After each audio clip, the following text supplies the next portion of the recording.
Caracas, Reuters. Venezuelan authorities said on Sunday they have detained 6 people over drone explosions the day before at a rally led by President Nicolas Maduro, as his critics warned the socialist leader would use the incident to crack down on adversaries. The suspects launched 2 drones laden with explosives over an outdoor rally Maduro was holding in downtown Caracas to commemorate the National Guard, Interior Minister Nestor Reverol said. One was diverted by security forces while the second fell on its own and hit an apartment building, Reverol said. The attack highlights Maduro's challenges in maintaining control over the OPEC nation, where widespread food and medicine shortages have fueled outrage and despair everywhere from hillside slums to military barracks. These terrorist acts represent a slap in the face to the expressed desire of the President of the Republic, Nicolas Maduro, for national reconciliation and dialogue, Reverol said in a statement read on state television. State television footage of the rally showed Maduro startled by what appeared to be an explosion, and footage later panned to soldiers lined up on a boulevard who chaotically broke ranks in what appeared to be a reaction to a second blast. The president later described the attack, which injured 7 soldiers, as an assassination attempt. One of the suspects had an outstanding arrest warrant for involvement in a 2017 attack on a military base that killed 2 people, Reverol said, an incident that followed 4 months of anti-government protests. The second suspect had been detained during a wave of anti-Maduro protests in 2014 but had been released through procedural benefits, Reverol said, without offering details. He did not name the suspects.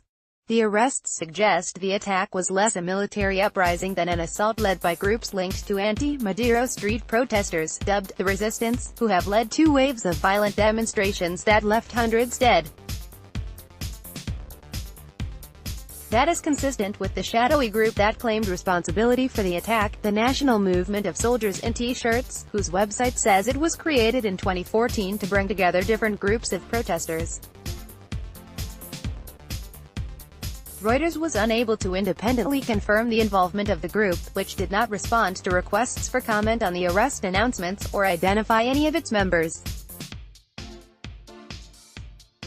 I saw the little plane, Bolivar Avenue of downtown Caracas, where the incident took place, was calm on Sunday. Joggers and cyclists were taking up 2 of the lanes that are traditionally used for weekend recreation. The stage where Maduro spoke had been removed.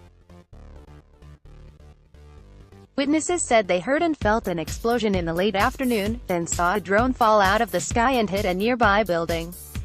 I heard the first explosion, it was so strong that the buildings moved, said Miriam Gonzalez, 45, a preschool teacher. I went to the balcony and I saw the little plane. It hit the building and smoke started to come out. 2 witnesses said they later saw security forces halt a black Chevrolet and arrest 3 men inside it.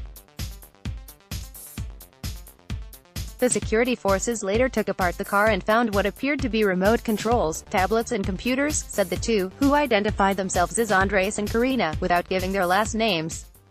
Opposition critics accuse Maduro of fabricating or exaggerating security incidents to distract from hyperinflation and Soviet-style product shortages. Leopoldo Lopez, formerly mayor of Caracas district of Chacao, for example, is under house arrest for his role in 2014 street protests that Maduro described as a coup attempt but his adversaries insisted were a form of free expression. We warn that the government is taking advantage of this incident to criminalize those who legitimately and democratically oppose it and deepen the repression and systematic human rights violations, wrote the Broad Front Opposition Coalition in a statement published on Twitter. Maduro's allies counter that the opposition has a history of involvement in military conspiracies, most notably in the 2002 coup that briefly toppled socialist leader Hugo Chavez. I have no doubt that everything points to the right, the Venezuelan ultra-right, Maduro said on Saturday night. Maximum punishment, and there will be no forgiveness. Maduro, who blames the country's problems on an economic war led by adversaries, during the course of his 5-year rule has often announced having foiled military plots against him that he says are backed by Washington. U.S. National Security Advisor John Bolton told Fox News in an interview on Sunday that the United States was not involved in the blast. Additional reporting by Alexandra Elmer. Editing by Grant McCool and Bill Trott. Download.